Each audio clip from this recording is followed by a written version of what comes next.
이제는 예배는 어떻게 드려야 하는가라고 하는 제목으로 말씀을 증거하겠습니다. 요한복음 4장 24절에 하나님은 영이시니 예배하는 자가 영과 진리로 예배할지니라. 이렇게 예배의 방법을 우리들에게 가르쳐 주셨습니다. 먼저 영으로 예배하라고 가르쳐 주셨습니다. 영으로 예배한다는 이 말씀을 주시기 전에 예수님과 수가성의 한 여인이 대화를 합니다.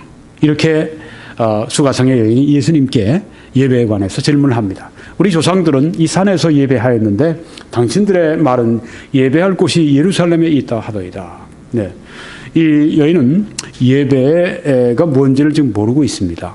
그래서 예배는 어떤 장소에 가야 예배를 하는 것이다 생각을 했습니다.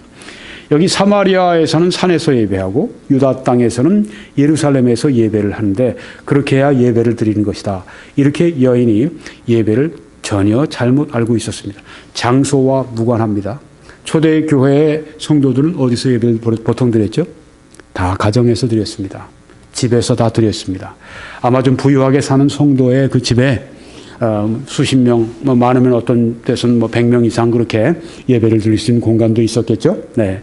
그러다가 이제 컨스탄틴 대제가 기독교를 이제 믿어도 좋다. 그렇게 한 다음에 기독교를 이제 핍박하는 종교에서 이제는 믿어도 좋다. 이렇게 한 밀라노 칙령 이후에 그때부터 이제는 그리스도인들이 예배당도 짓고 거기서 예배를 드리게 되었습니다. 예배당을 짓고 다른 어떤 그런 여러 가지 장소 혹은 집에서 드리는 장소 이게 예배를 결정하는 것은 아닙니다. 네. 예배는 이미 말씀드렸습니다. 예배라고 하는 것은 하나님의 그 특별하신 신적인 속성 또 하나님이 하신 그 말씀 하나님이 행하신 그 일 때문에 우리가 성도들이 하나님을 사랑과 경외심으로 하나님께 우리가 표현하는 것이다. 네. 바로 그것이 예배인데요. 네. 예배는 우리 심령에서부터 시작이 되는 것이죠. 네. 우리가 어디서든지 우리가 그 심령을 가지고 우리가 행동할 수가 있습니다. 네. 찬송할 수도 있고 그 예배의 심령을 가지고 기도할 수 있고 그 예배의 심령을 가지고 말씀을 전하고 들을 수 있고 그러면 장소는 상관이 없습니다. 이런 교회당이나 혹은 집에서나 혹은 들판에서나 상관이 없습니다. 여기 보니까 예수께서 이르시되 여자여 내 말을 믿으라. 이 산에서도 말고 예루살렘에서도 말고 너희가 아버지께 예배할 때가 이르리라. 네. 장소가 문제가 아니다. 그렇게 말씀하신 것입니다. 그리고 하신 말씀이 하나님은 영이시니 예배하는 자가 영과 진리로 예배할지니라 하고 말씀을 했습니다. 우리가 예배 드리는 것, 하나님이 받으시는 그 하나님이 원하시는 예배는 바로 영과 진리로 예배하는 예배인데요. 영으로 예배하라고 말씀하셨습니다. 영으로 예배를 하려면 먼저 영이 살아나야죠. 에베소 2장 1절 보니까 그는 허물과 죄로 죽었던 너희를 살리셨도다 하고 말씀을 했습니다. 즉 하나님께서 죄로 말미암아 죽어있는 우리 영혼을 살려주시고 하나님을 향해 다시 살아나게 하시는 것입니다. 그렇게 우리 영혼이 살아나야 하나님을 그 영으로 예배할 수 있다고 하는 것입니다. 죽은 영으로는 예배를 못합니다. 그러니까 오직 하나님께서 그 영혼을 살려주신 그 사람들 오직 하나님께서 구원하신 그 사람들만이 예배할 수가 있습니다. 아무나 예배할 수 있지 않습니다. 영으로 예배하라고 말씀했는데 영이 살아나야죠. 여기 그는 허물과 죄로 죽었던 너희를 살리셨도다. 구원하신 그 사람들, 하나님이 자녀로 삼으신 사람들, 하나님이 그 영안을 뜨게 하신 사람들, 하나님이 그 영을 죽은 영을 살려주신 그 사람들만이 살아난 영으로 예배할 수 있다고 하는 그 말씀이 그 안에 포함되어 있습니다. 또한 여기 성경에 보니까 육으로 난 것은 육이요 영으로 난 것은 영이니 내가 네게 거듭나야 하겠다는 말을 놀랍게 여기지 말라고 이렇게 니고데모에게 유대 성경 교사에게 율법 교사에게 그렇게 예수님께서 아주 기초적인 것 제일 근본적인 것을 말씀하십니다. 그것은 무엇입니까? 영으로 난 것은 영이다. 영으로 태어나는 것이 영이다. 그렇게 말씀했는데 여기에 영 나와 있지만 영어 성경을 보면 which is born of the Spirit 대문자 성령으로 거기 표현되어 있습니다. 즉 성령으로 난 것은 영이라고 말씀했습니다. 어떻게 아까 우리의 허물과 죄로 죽은 너희를 살리셨다고 말씀했습니다. 그 영을 살리시는데 어떻게 살리시는가? 영으로 하나님의 영으로 성령으로 살려주신다고 말씀했습니다. 성령이 우리 영혼을 중생시켜 주십니다. 나는 전에 하나님을 몰랐어요. 근데 하나님을 알게 됐습니다. 난 전에 하나님을 찬송하는 걸 전혀 몰랐습니다. 근데 이제 하나님을 찬송하는 걸 알게 됐습니다. 하나님 앞에 기도하는 걸 전혀 몰랐습니다. 근데 하나님 앞에 기도하는 건 뭔지 알았습니다. 하나님을 예배하는 것이 전혀 뭔지 몰랐습니다. 근데 하나님을 예배하는 것이 뭔지를 알게 됐습니다. 무엇입니까? 무엇이 그걸 다르게 했습니까? 중생한 것입니다. 구원받게 하신 것입니다. 내 영을 살려주신 것입니다. 그래서 영으로 하나님 앞에 예배할 수 있게 하신 것입니다. 바로 예수님께서 영으로 예배하라고 하신 말씀이 이 의미가 들어있습니다. 오직 중생한 사람, 오직 거듭난 사람만이, 성령으로 말미암아 태어난 그 사람만이 예배를 드릴 수 있다고 하는 것입니다. 또 그뿐이 아니죠. 에베소 5장 18절에 보니까 성령으로 충만함을 받아라. 그리고 시와 찬송과 신령한 노래들로 서로 화답하며 너희 마음으로 주께 노래하며 찬송하며 이렇게 말씀을 했습니다. 자, 여기에 성령으로 충만함 받고 나니까 어떤 결과가 있었습니까? 시와 찬송과 신령한 노래, 예배하기 시작했습니다. 성령의 충만함 받은 사람들은 그 사람들은 영으로 예배하게 되는 것입니다. 영으로 예배한다고 하는 것은 달리 말하면 또한 성령으로 충만함을 받은 예배를 여기에 말씀하고 있다고 하는 것입니다.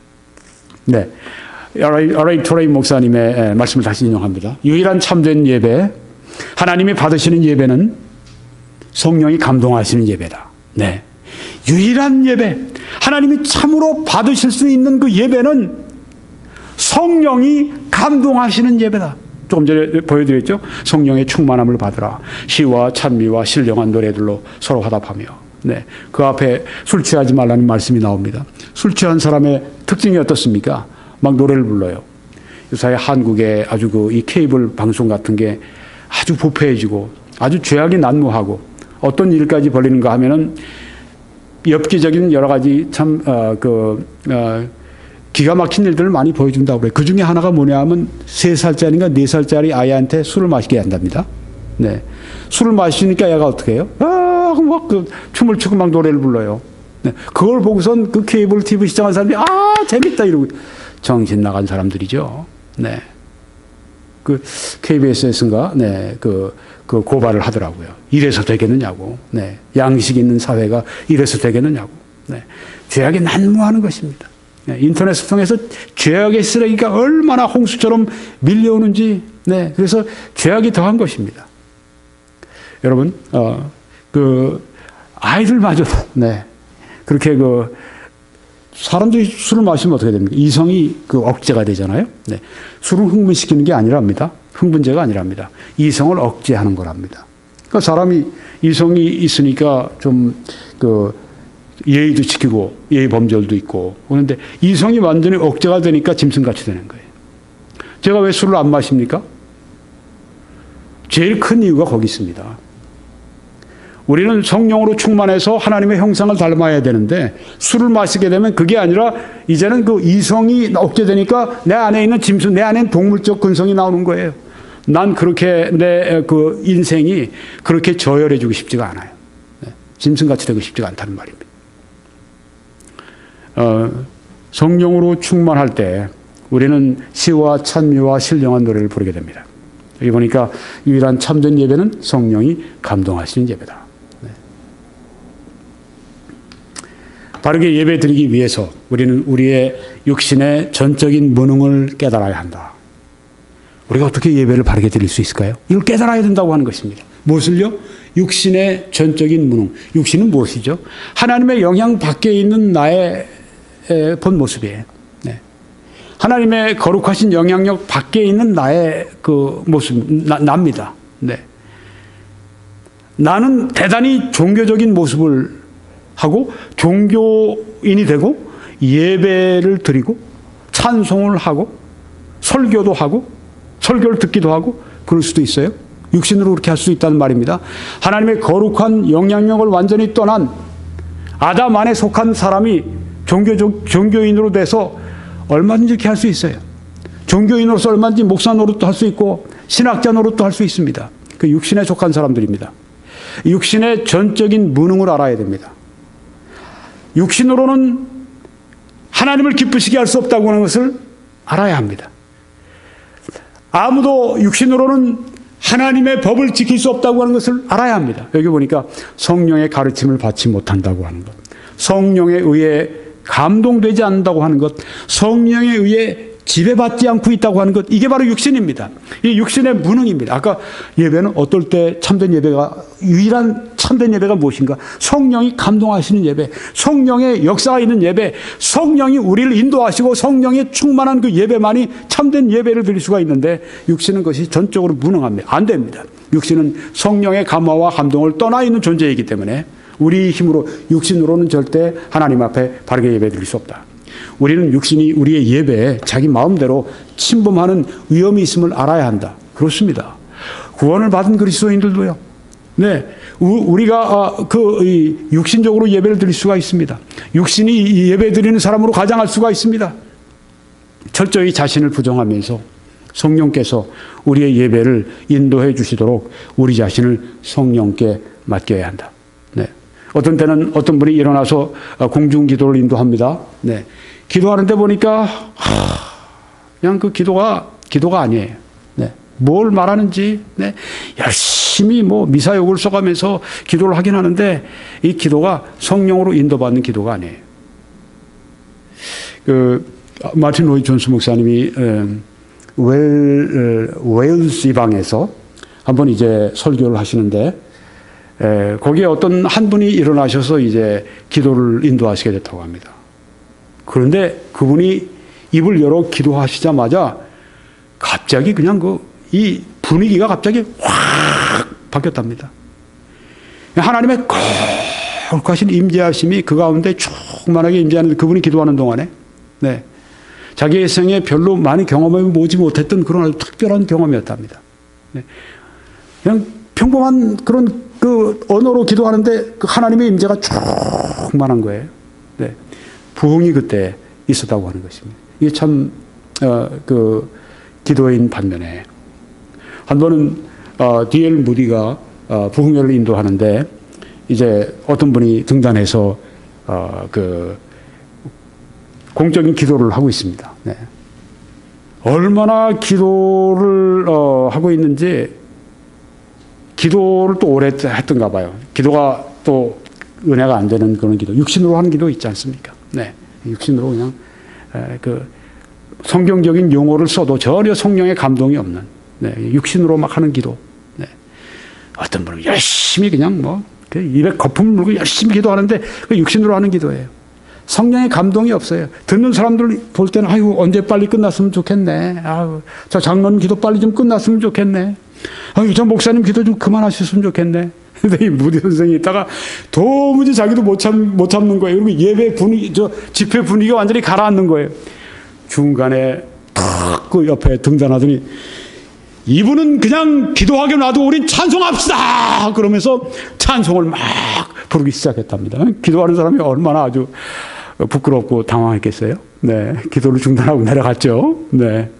얼마든지, 그렇게 우리가 육신적으로 기도할 수가 있다고, 육신의 열심으로 기도할 수가 있습니다. 하나님이 전혀 기도로 그 성령의 감동을 받는 예배에 합당한 기도가 아닌 그 기도를 드릴 수가 있다고 하는 것입니다.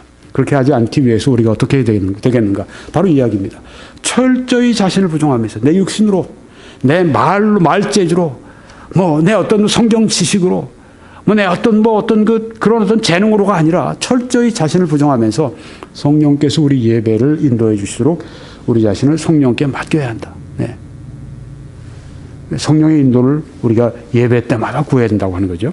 우리가 예배를 드리기 원할 때 가장 먼저 할 일은 우리 자신의 전적인 무력함을 깨닫고 예배를 바르게 드리도록 성령이 우리를 가르쳐 주시고 가능케 해 주시도록 성령을 바라보는 것이다. 오, 성령께서 예배를 가르쳐 주십시오. 성령께서 예배를 우리가 바르게 드릴 수 있도록 그렇게 함께 해 주십시오. 이렇게 성령을 바라보라고 하는 것입니다. 하나님은 우리가 하나님을 묵상할 수 있도록 우리 마음에 하나님을 보여주셔야 한다. 누가요? 성령이 보여주셔야 합니다. 하나님이 우리 마음을 주장하시고 참된 경배 속에 우리 마음이 하나님 앞에 경외감을 갖도록 해주셔야 한다. 누가요? 하나님이 해주셔야 됩니다. 목사가 하는 일이 아닙니다. 예배 인도자가 하는 일이 아닙니다. 누가 하는 일? 하나님이 그 일을 해주셔야 돼요. 하나님이 받으시는 유일한 삶은 성령 안에서의 삶이다. 하나님이 받으시는 유일한 행함은 성령 안에서의 행함이다. 하나님이 받으시는 유일한 사역은 성령 안에 사역하는 것이다. 하나님이 받으신 유일한 기도는 성령 안에서 기도하는 것이다. 하나님이 받으시는 유일한 감사는 성령 안에서 감사드리는 것이다. 하나님이 받으시는 유일한 예배는 성령 안에서 드리는 예배다. 우리가 바르게 예배를 드리려면 우리의 심령은 위를 바라보고 다음과 같이 부르짖어야 한다. 성령이시여 예배를 드릴 수 있도록 저를 가르쳐 주소서. 그러면 하나님은 그렇게 하실 것이다. 여러분, 예배 여러분이 참여하러 오실 때 어떤 마음으로 오십니까? 그냥 오십니까? 대부분 은혜를 못 받으세요. 오 성령이시여 우리 예배를 인도해 주십시오. 예배를 드릴 때, 우리 찬송 드릴 때 우리 진심으로 찬송할 수 있게 해 주십시오. 우리가 기도 드릴 때 성령의 감동을 받은 기도를 드릴 수 있게 해 주십시오. 오늘 목사님이 설교하실 때 성령의 나타남과 능력, 성령의 충만함 가운데 설교해서 내 마음 가운데 성령의 감화와 감동이 임하게 해 주십시오. 오 성령이여 오늘 예배를 인도해 주십시오. 이렇게 간절히 성령께 의지하고 예배를 드려야 한다고 하는 것입니다. 또한 영으로 예배 드릴 뿐 아니라 진리로 예배 드리라고 예수님 말씀하셨습니다. 예수님은 이렇게 책망하셨습니다. 이 백성이 입술로는 나를 공경하되 마음은 내게서 멀도다. 네. 입술로만 예배해. 네. 형식적으로만 예배하고 마음은 하나님께로부터 영원히 멀어져 있는 그런 사람들. 그런 예배. 여기에 예수님께 슬퍼하시면서 하신 말씀입니다. 여기에도 말씀에 자녀들아 우리가 말과 혀로만 사랑하지 말고 행함과 진실함으로 하자라고 말씀했습니다. 여기 in truth라고 영어로 되어 있는데요. 이게 영과 진리로 예배하라고 예수님이 말씀했을 때 진리로 예배하라고 말씀했을 때 그 말씀 영어가 똑같은 영어입니다. in truth. 달리 얘기하면 진실함으로. 하나님 앞에 예배 드릴 때 영과 진리로 예배하라. 진리로 예배하라는 말씀은 달리 얘기하면 진실함으로 예배하라. 심령으로 예배하라. 근데 이런 진실함, 이런 심령으로 마음에서 우러나오는 이런 예배를 어떻게 드릴 수 있습니까? 오직 성령만이 그렇게 예배를 드릴 수 있도록 해주실 수가 있는 것입니다. 우리가 엎드려 예배 드릴 때 하나님께 아무것도 구하거나 찾지 않고 하나님 자신으로 내 마음이 가득 차고 점유되고 만족한 상태에서 하나님 자신으로만 만족한 상태에서 우리 영혼을 채우는 심오하고 거룩한 기쁨보다 더 큰 기쁨은 없다. 네. 하나님 자신으로만 채워지는, 네. 하나님께 아무것도 구하지도 않고, 뭐 축복을 구하는 것도 아니고, 그냥 하나님 자신으로만 내가 충만해지는 진실한 예배, 진실함으로 드리는 예배. 잘 설명하고 있습니다. 또 그뿐이 아닙니다. 그들을 진리로 거룩하게 하옵소서. 아버지의 말씀은 진리니이다. 진리로 예배하라고 하는 말씀은 진심으로 우리가 심령으로 예배드리라는 말씀뿐 아니라 하나님의 말씀의 원리 가운데서 예배를 드리라는 말씀이죠. 진리의 말씀으로 예배하라. 네. 여기 예수님은 사람의 계명으로 교훈을 삼아 가르치니 나를 헛되이 경배하는도다. 나를 헛되이 예배한다. 왜요? 사람의 계명으로 교훈을 삼아 가르치기 때문에. 하나님의 말씀 가운데 말씀의 원리를 따라 우리가 예배할 때만 참된 예배를 하나님께서 받으신다고 하는 것을 알 수가 있죠. 여러분 이단 신앙을 가진 그런 집단들 모여 예배 드리는 거 여러분 보신 적이 있습니까? 저는 인터넷을 통해서 보았습니다. 신천지 특별히 그 이만희 씨가 예배를 뭐 인도하고 설교하고 뭐 기도하고 그런 걸 봤어요. 하나님 아버지 뭐 이러면서 하나님 아버지라고 호칭하면서 기도를 하더라고요. 네, 이것저것 뭐 구할 거 구하고 그렇게 하더라고요. 네, 뭐 그러는 모습을 제가 보면서 하나님 아버지라고 그렇게 저들이 호칭하면서 하나님께 기도하고 하나님께 예배하면 하나님이 받으시는 겁니까? 천만에요. 하나님 말씀을 원천적으로 부정하고 하나님 말씀을 원천적으로 왜곡하고 하나님 말씀을 원천적으로 사람들에게 거짓 가르치는 그런 사람의 교리, 그런 사람의 그런 그 인도하는 예배에 어떻게 하나님이 함께 하십니까? 있을 수가 없습니다. 하나님은 그런 예배를 받지 않으십니다. 말씀의 원리 속의 예배를 해야 됩니다. 사람의 계명으로 교훈을 삼아 가르치니 나를 헛되이 경배한다고 여기 성경에 말씀하지 않습니까? 김홍기 목사 개인의 견해가 아닙니다. 여기 주님께서 하신 말씀, 사람의 계명으로 교훈을 삼아 가르치니 나를 헛되이 경배하는도다 하였느니라. 네. 그들이 어떤 방법으로 어디에서 그럴듯하게 예배를 드릴지라도 사람의 계명으로 교훈을 삼아 가르치면 하나님을 헛되이 예배한다고 성경에 말씀을 한 것입니다. 웨스트민스터 신앙신조에 보게 되면 21장 5조에 이렇게 쓰여져 있습니다. 우리 예배의 일상적인 부분은 경건한 두려움으로 성경을 읽는 것과, 네. 자, 아까 성경을 읽는 그것이 예배가 아니다. 그렇게 R.A. 토레이 목사님이 한 말씀을 전해드렸습니다. 근데 여기에 이 성경 읽는 것은 예배입니다. 왜요? 경건한 두려움으로 성경을 읽기 때문입니다. 예배자의 예배 심령이 담겨 있기 때문입니다. 경건한 두려움으로 성경을 읽는 것 예배입니다. 하나님의 말씀을 바르게 설교하는 일, 바로 이것이 예배인 것입니다. 하나님의 말씀을 설교한다고 예배하는 게 예배가 아닙니다.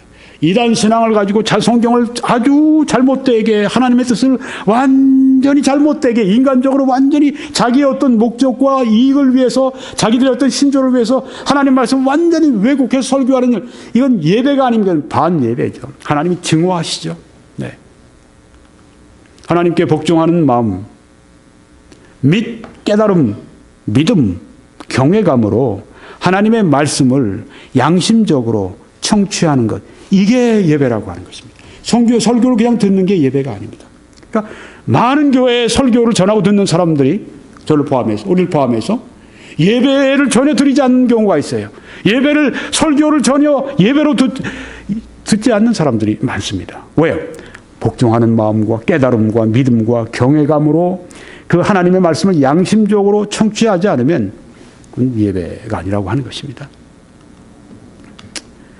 종교개혁이 일어났을 때 어떤 개혁이 일어났죠? 신학의 개혁이 일어났습니다. 신학이 개혁이 일어났는데 그것이 어떤 결과를 가져왔냐면 예배당이 구조적으로 개혁됐습니다. 네. 여러분 여기 사진을 보시면 왼쪽에는 벨기에에 있는 한 성당입니다. 오른쪽에는 미국에 있는 한 교회당입니다. 개신교 교회당입니다. 네. 천주교 성당과 또 개신교 예배당, 종교 개혁이 일어나면서 이렇게 안에 예배당의 이 구조가 확 바뀌었습니다. 어떻게 바뀌었습니까? 좀 더 자세히 보시면 여기 벨기에에 있는 한 성당에 보시면 다 이런 모양이죠. 성당마다 조금 그 안에 약간씩 달라도 근본적으로는 똑같습니다. 제단 중심입니다. 여러분 저기 보시면 그 테이블이 있죠? 탁자가 있죠? 네. 제단입니다. 제단 중심의 성당을 여기서 볼 수 있습니다. 그러면 이게 뭐가 잘못됐습니까? 제단 중심의 이런 그 예배당, 이 성당이 뭐가 잘못됐습니까? 잘못된 건 신학입니다. 여러분 보시면 거기에서 미사를 드리는데요. 미사는 성만찬, 주의 만찬입니다. 그걸 매스라고 합니다. 미사를 드린다 하는 것은 성만찬을 한다고 하는 것입니다. 그런데 이 매스가 우리처럼 예수님의 죽으심, 우리를 위하신 대속의 죽으심을 우리가 기념한다면이야, 네, 성경대로. 그런데 이들은 그렇게 믿지 않습니다. 예수님의 제사가 지속이 된다고 믿습니다. 이미 예수님이 들으신 한 영원한 제사가 끝났다고 성경에 말씀하는데 이들은 그게 아니다. 그리스도의 제사가 지속이 되고 있다. 그렇게 얘기를 합니다. 예수님께서 제자들과 최후의 만찬을 하실 때 그 말씀하셨죠. 떡을 하나 드신 다음에 이것은 너희를 위하는 내 몸이니 라고 말씀했습니다. 그러면 이 예수님이 잡으신 이 떡이 예수님의 몸이라는 얘기입니까? 아니죠. 예수님의 몸이 있죠. 예수님의 몸이 잡고 있는 떡이죠. 거기 포도주 잔 말씀하시. 이것은 너희를 위해서 흘리는 내 피. 이것을 너희를 위해 흘린 내 피라고 말씀했습니다. 그럼 여기 포도주가 예수님의 피입니까? 아니죠. 예수님이 흘리신 그 피를, 속죄의 피를 상징한다고 하는 것이죠. 어떻게 예수님이 자꾸 말씀하신 이 떡은 내 몸이, 예수님의 몸인데 어떻게 떡이 예수님 몸이 될 수 있어요? 아니죠. 네. 이것을 행하여 나를 기념하라고 말씀하셨습니다. 우리는 그래서 이 주의 만찬, 우리가 캐톨릭도 똑같습니다. 우리하고 똑같아요. 네, 그들도 이 떡을 먹고 그 다음에 포도주를 이제 저들이 마십니다. 네, 똑같아요. 네. 그런데 무엇이 다르냐? 캐톨릭은 그 떡이 이제 사제가 이것은 너희를 위하는 내 몸이니라고 이렇게 떡을 가지고 이제 말할 때 그때 본질적으로 이것이 예수님의 몸으로 바뀐다고 하는 겁니다.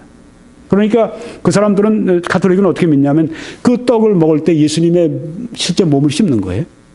또 그 포도주 잔을 받아 마시면 그 예수님께서 본질적으로 예수님의 피로 바뀌어서 마시는 건 예수님의 그 성체라고 그러죠. 네, 거룩한 예수님의 몸, 그걸 피를 받아 마신다고 하는 거예요. 네. 성경이 이렇게 말씀했는 거 아니라고 하는 거죠. 네. 이것은 너희를 위하는 내 몸이라고 말씀했을 때 그것은 예수님의 몸과 다른 떡입니다. 그러니까 그것을 행하여 나를 기념하라, 기억하라고 말씀했을 때 바로 그것은 우리가 이 주의 만찬을 그렇게 하면서 예수님이 나를 위해서 십자가에 피를 흘려주셨구나. 예수님이 나를 위해서 십자가에서 몸이 찢기셨구나. 우리 이것을 거기에서 기념하고 감사하는 것입니다. 그런데 캐톨릭은 그렇게 믿질 않아요. 네. 실제적으로 예수님의 몸을 매일 그냥 씹고 예수님의 피를 매일 마시는 거예요. 네. 어떤 유명한 한국에 지금 아주 제일 잘 나가는 이 가톨릭 사제 신부 한 분이 있어요. 뭐 평화방송이라고 캐톨릭 방송 같은 데 나오면 늘 그 탑입니다. 인기 최고예요. 네. 제가 그 이름은 제가 밝히지 않겠습니다. 네. 그 아주 유명한 분, 제일 유명한 분이니까 뭐 밝히지 않아도 뭐 그분이 하는 얘기가, 강연을 제가 몇 개를 들어봤어요. 네. 무엇을 말하는가 제가 보려고. 여러분, 우리 캐톨릭에 지금 500만이 지금 이렇게 캐톨릭 인구가 됐다고 하지만 그 중에 120만, 130만밖에 안 나옵니다. 그렇게 얘기를 하더라고요. 네. 그래서 여러분 너무 좋아하지 마십시오. 그러면서 아주 짜랑짜랑한 목소리로 그 말씀을 해요. 나는 이 캐톨릭이 여태까지 지탱할 수 있었던 것은 바로 그 미사, 이 성체, 이것 때문에 됐다고 난 생각합니다. 이렇게 얘기하더라고요. 네. 여러분도 들어보실 수 있어요. 이 성체, 미사, 이것 때문에 캐톨릭이 견딘다고 하는 얘기입니다. 네. 개신교에서는 한국 교회들이 다 새벽 기도회 하잖아요. 네. 다 말씀 듣고 기도하고 그러는데 캐톨릭에서는 뭐 합니까? 미사 때문에 가는 거예요. 예수님의 살을 먹고 예수님의 피를 마시고, 네. 바로 그거 하러 가는 겁니다. 예수님의 제사가 지속이 되고 있느냐. 캐톨릭이 하는 말을 좀 들어보시면 예수님의 그 제사는 동일한 제사라고 그렇게 가르쳐요. 십자가에 흘리신 그 제사는 피 흘린 제사고, 사제들이 지금 늘 하는 것은 피 흘리지 않은 제사라고 얘기합니다. 아니, 성경에 피 흘리지 않은 제사가 있습니까? 여러분, 성막으로 성전으로 이스라엘 백성들이 짐승을 가지고 왔을 때 양을 가지고 가고 소를 가지고 가고 염소를 가지고 왔을 때 그 놋제단 위에 올려놓고 그 다음에 피 흘리지 않는 제사하고 끝났나요? 전혀 그런 거 없죠. 피가 그냥 낭자하게 흐르는 곳이 그 번제단입니다. 피 흘림이 없은 즉 사함이 없습니다. 피 흘리지 않는 제사라고 하는 개념은 성경에 없어요. 어디서 이런 개념을 가지고 왔는지. 네. 피 흘리지 않는 제사라니. 그리고 가톨릭 사제들은 미사에 피 흘리지 않는 제사를 끊임없이 바친대요. 피 흘리지 않는 제사가 없는데 무슨 피 흘리지 않는 제사를 바친다는 얘기입니까? 근본부터 틀린 얘기죠. 그래서 한 얘기는 히브리서는 한 영원한 피 흘리지 않는 제사를 말한다. 그렇게 얘기합니다. 예수님이 십자가 위에서 돌아가셨을 때 피 흘리지 않고 돌아가셨나요? 히브리서가 그렇게 말씀하나요? 조금 이따 보여드리겠습니다. 아니죠. 피 흘리지 않는 제사라고 하는 개념은 성경에 없어요. 미사는 또 한 반복되는 제사다. 아니, 영원히 단번에 한 번에 이루셨는데 무슨 반복이 되는 제사입니까? 도무지 성경적으로 납득이 안 되는 이야기를 하고 있는 것입니다. 그리스도는 로마 가톨릭의 주장과는 정반대로 한 영원한 제사를 드리셨다고 누가 말해요? 개신교인들이 말하는 거 정도 가지고는 안 되죠. 왜요? 개신교인들도 틀릴 수가 있잖아요. 개신교인도 서로 다른 의견을 가지고 있는 그런 게 또 많이 있잖아요. 성경이 말씀해야죠. 그럼 성경이 어떻게 말씀합니까? 보십시오. 오직 히브리서 10장 12절입니다. 오직 그리스도는 죄를 위하여 한 영원한 제사를 드리시고 하나님 우편에 앉아 계신다고 말씀했습니다. 그렇죠? 한 영원한 제사를 드리셨습니다. 예수님이 십자가 위에서 피 흘리지 않고 죽으셨나요? 말이 됩니까 그게? 예수님의 양손과 발에 그 못이 박혀서 피가 철철철철 흐르고 나중에는 옆구리를 그냥 창으로 찔러서 거기서 피가 철철철철 흘러나오고 유혈낭자한 그 예수님의 그 십자가에 피 흘린 제사를 피 흘리지 않는 제사라니 무슨 말을 하고 있다고 하는 겁니까? 이해가 안 되는 얘기를 하고 있어요. 그래서 잘못됐다고 하는 겁니다. 미사가요. 미사 중심으로 그렇게 그 앞에 제단 중심으로 그렇게 만들어 놓은 성당의 구조 자체가 무엇이 문제인가? 이런 신학이 문제라고 하는 것입니다. 잘못된 성경 해석이 바로 그들의 이 그 내부 성당의 구조를 그렇게 결정한 것인데 우리는 그것을 볼 때 저게 바로 신학적으로 저게 문제가 있구나. 피 흘리지 않는 제사를 매일매일 드린다니. 네. 한 영원한 제사를 드리셨다. 그 후에 자기 원수들로 자기 발등상이 되게 하실 때까지 기다리시나니 저가 한 제물로 거룩하게 된 자들을 영원히 온전케 하셨느니라. 그렇죠? 완전히 예수님께서 우리를 온전하게 만드셨어요. 죄를 완전히 사하셨습니다. 다 이루었다. 네, 속죄의 피로 다 사하셨습니다. 다 사하셨다고 하는 걸 왜 그렇게 믿기가 어려운지요? 네. 캐톨릭을 믿질 않아요. 그래서 이 죄 만찬, 성만찬 할 때마다 뭘 용서받냐면 대죄, 소죄가 있는데 소죄를 용서받는답니다. 무슨 큰 죄가 있고 작은 죄가 있고 그렇게 또 이제 자기들이 구별해 놨어요. 그리고 소죄를 용서받는다고 이렇게 얘기를 합니다. 여러분, 성경은 이렇게 말씀하죠. 또 저희 죄와 저희 불법을 내가 다시 기억지 아니하리라 하셨으니 이것을 사하셨은즉 다시 죄를 위하여 제사 드릴 것이 있느니라? 없느니라. 다시 죄를 위하여 제사 드릴 것이 없느니라. 근데 왜 계속 제사를 지내요? 한 반복되는 제사를 드린다. 피 흘리지 않는 제사를 드린다. 이게 그들이 미사, 그들이 그 성만찬 바로 그것입니다. 반복되는 여기 성경에 뭐라고 말씀? 다시 죄를 위하여 제사 드릴 것이 있느니라? 없느니라. 없느니라. 네. 그리스도인들은 죄를 지으면 어떻게 합니까? 캐톨릭 사람들은 뭐 자기들이 가서 성만찬 하면서 미사 드리면서 그때 받아 먹으면서 받아 마시면서 소죄를 용서받는다고 하는데 성경에 그게 어디 있어요? 없죠. 성경에 이 말씀이 있습니다. 요한일서 1장 9절에 거기 앞서서 그리스도인의 하나님과의 교제를 말씀하고 난 다음에 만일 우리가 우리 죄를 자백하면 이건 그리스도인에게 한 말씀입니다. 믿지 않는 죄인에게 하신 말씀이 아니에요. 그 사람들은 죄를 위한 구원을 위한 회개를 해야 될 사람들이고 그러면 그리스도인들은 만일 우리가 우리 죄를 자백하면 저는 미쁘시고 의로우사 우리 죄를 사하시며 모든 불의에서 우리를 깨끗하게 하신다고 거기 약속하셨습니다. 자백한다고 하는 것입니다. 뭐 가서 고해 성사하고, 네. 신부 앞에 가서 고해 성사를 해야 되고, 그것도 이제 신부가 또, 사제 한 분 또 유명한 분이 있어요. 네. 두 번째, 세 번째 가는 분이 있습니다. 제가 요새 자꾸만 듣고 있어요. 캐톨릭에서 뭘 말하는가. 그러니까 제가 캐톨릭에 대해서 얘기하는 건 전혀 모르고 하는 얘기가 아닙니다. 저는 그분들에 대해서 제가 비판을 하면 바르게 해야죠. 네, 그래서 제가 듣습니다. 근데 거기서 하는 얘기가 뭐냐 하면 왜 그렇게 우리가 고해 성사를 하게 하느냐. 그것은 우리의 믿음 때문이다. 여기에서 와서 사람이 이제 자기 죄를 고백했을 때 여기에 이제 신부 그 사제가 고해 성사를 들은 사람이 당신의 죄는 사했다라고 하는 그 얘기를 우리가 들어야 하기 때문이다. 왜 그 얘기를 들어야 돼요? 성경 안에 만일 우리가 우리 죄를 자백하면 저는 미쁘시고 의로우사 우리 죄를 사하시며 모든 불의에서 우리를 깨끗하게 하신다고 말씀하셨는데 이 말씀을 못 믿으니까 사람 말을 믿어야 그래야 죄를 사함받는다고 그렇게 된다고 하는 것입니까? 무슨 말을 하자는 것입니까? 네. 여러분 그대로 들으실 수 있어요. 그게 캐톨릭의 실체입니다. 그게 캐톨릭의 메시지, 그게 캐톨릭의 교리입니다. 성경대로 믿질 않아요. 하나님이 하신 말씀은 이건 잘 믿어지지가 않는 거예요. 그러니까 이건 그냥 내가 이렇게 믿고 있고 그 다음에 가서 사제가 내 죄를 사함받았다 그러면 그 사함받았다고 그렇게 생각을 하는 거예요. 성경 말씀을 전혀 그들이 이 말씀, 하나님 말씀하신 그대로 받지는 않는다고 하는 것입니다. 문제가 많아요. 네. 물론 이 캐톨릭 신자들 가운데 훌륭한 사람들 많아요. 네. 인간적으로, 도덕적으로 훌륭한 사람 많습니다. 제가 캐톨릭 분들에 대해서 제가 무시하고 그런 태도가 전혀 아닙니다. 뭐는 교리가 잘못됐다는 얘기입니다. 네. 다시 죄를 위하여 제사 드릴 것이 있느니라 없느니라? 없느니라. 그렇죠? 여기 뭐라고 쓰여 있습니까? 없다고 했습니다. 근데 왜 자꾸만 미사를 해요? 왜 제사를 해요? 왜? 제사 드릴 것이 없다고 했는데.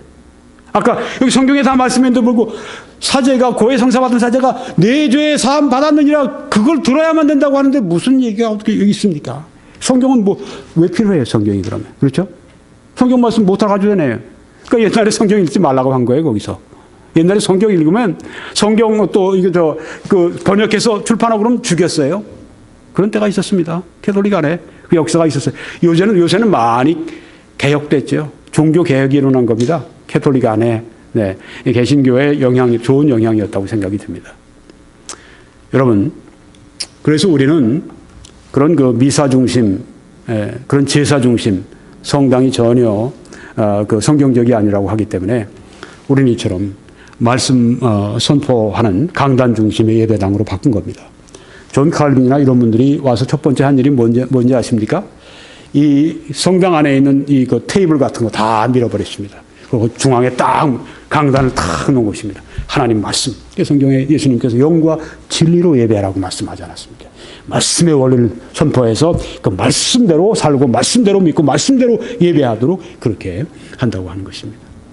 이 개신교회가 이 하나님 말씀을 증거하는 말씀 선포한 이 일에 약화된다면 개신교회의 존재의 의미가 없어요. 여기 보십시오. 휴스턴에 있는 세컨드 배프티스트 처치라고 미국의 남침례 교회 가운데 제일 지도적인 큰 교회 중에 하나입니다. 여러분 중앙에 보시면 이렇게 아무것도 안 보입니다. 여러분이 그렇게 보실 거예요. 네. 안에 이런 강대상도 이런 게 아니에요. 최신식이에요. 요새 보니까 아주 완전히 투명 유리로 되어 있는 것이기 때문에 여러분이 안 보이십니다. 근데 뒤에 보면은 이제 성가대가 있고 그 앞에 남자들이 앉아 있는데 그 중에 중간에 있는 분이 이제 에디영 시니어 담임 목사님이세요. 네. 그분이 이제 설교할 때가 되면 그 앞에 허연대, 네. 거기로 이제 내려오셔서 거기에 강대상 투명 유리 같이 되어 있는 거기서 이제 설교를 하십니다. 네. 말씀 선포 중심의 예배당을 하는 거죠.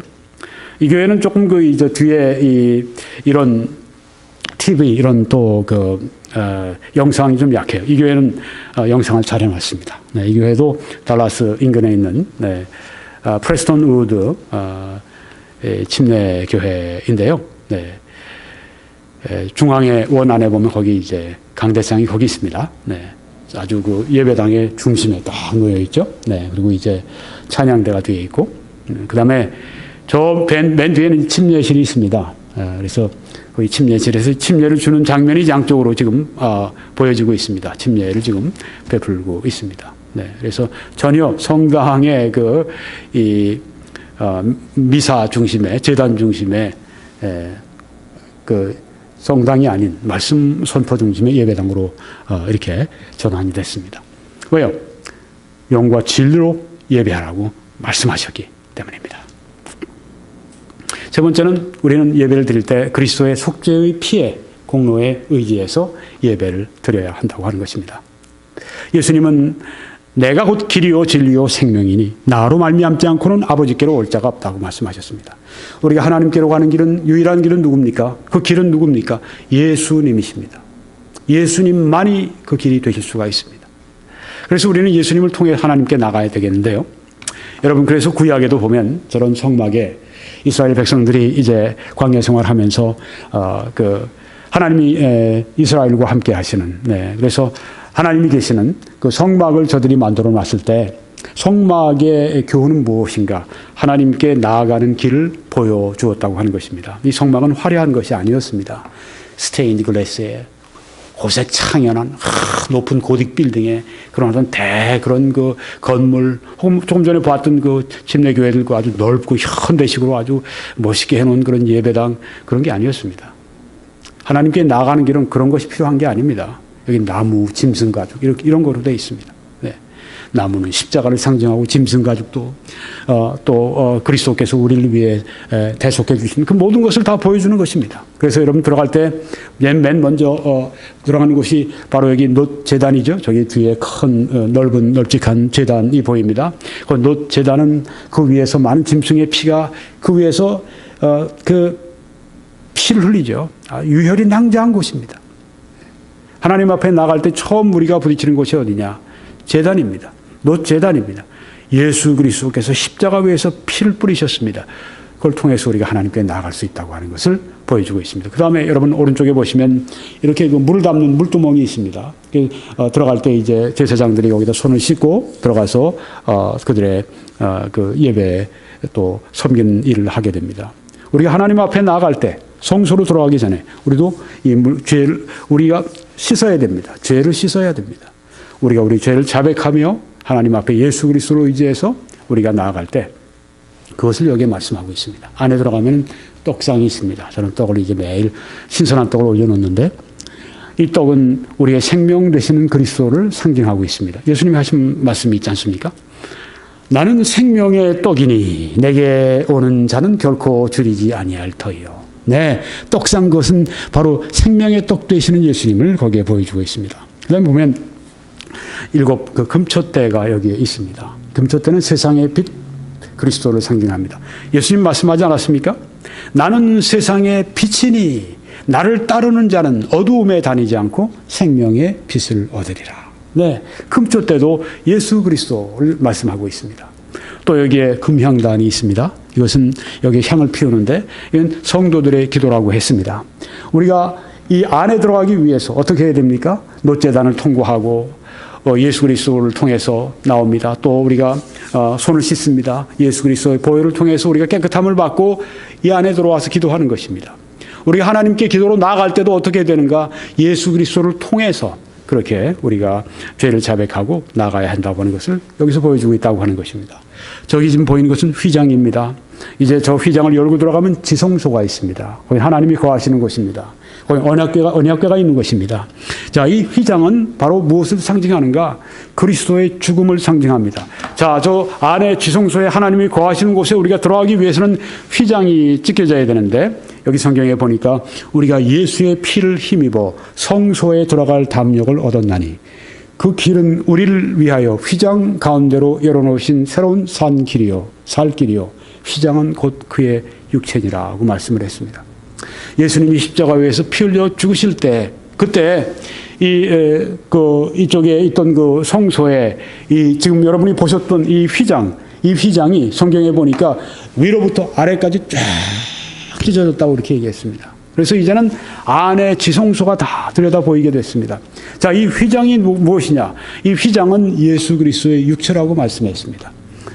예수님의 육체가 찢기실 때 그때 우리는 하나님 앞에 나아갈 수가 있게 되었다고 하는 것을 보여주고 있는 것입니다. 그래서 지성소에 들어가게 되면 하나님이 거하시는 곳에 지금 여기 언약궤가 있습니다. 이 언약궤 위에 있는 곳은 속죄소라고 합니다. 예전에는 시은 좌라고 했습니다. 또 mercy seat, 여기는 하나님의 긍휼이 있는 곳입니다. 여기에 또 피가 뿌려집니다. 1년에 한 번 대제사장이 들어가서 피를 여기에 뿌리게 됩니다. 피로 말미암아 피를 볼 때 너희를 넘어가리라. 여러분 여기에 이 피를 뿌릴 때 그때 속죄가 되고 하나님 그 위에 거하시는 그 하나님 임재 안에 저들이 있게 되는 것입니다. 그래서 우리는 예수 그리스도의 속죄의 공로를 통해서 그렇게 예배를 드려야 된다. 하물며 영원하신 성령으로 말미암아 흠없는 자기를 하나님께 드린 그리스도의 피가 어찌 너희 양심으로 죽은 행실에서 깨끗하게 하고 살아계신 하나님을 섬기게 못하겠느냐. 네. 예수 그리스도의 피로 말미암아 우리가 양심의 깨끗함을 받고 살아계신 하나님을 섬기게 된다고 말씀을 했습니다. 네, 결론을 짓고 마치겠습니다. 예배는 어떻게 드려야 합니까? 첫째로 영으로 예배를 드려야 합니다. 성령으로 또한 예배를 드려야 합니다. 두 번째, 진리로 예배를 드려야 합니다. 진심으로 예배를 드려야 됩니다. 또한 하나님의 말씀의 원리 안에서 예배를 드려야 됩니다. 또한 세 번째, 그리스도의 속죄의 피의 공로에 의지해서 예배를 드려야 합니다. 이것으로 오늘 말씀을 마치겠습니다. 이제 21church.com에 들어오셔서 저희 다른 메시지들을 시청하시면서 하나님의 은혜를 받으시기를 진심으로 바랍니다.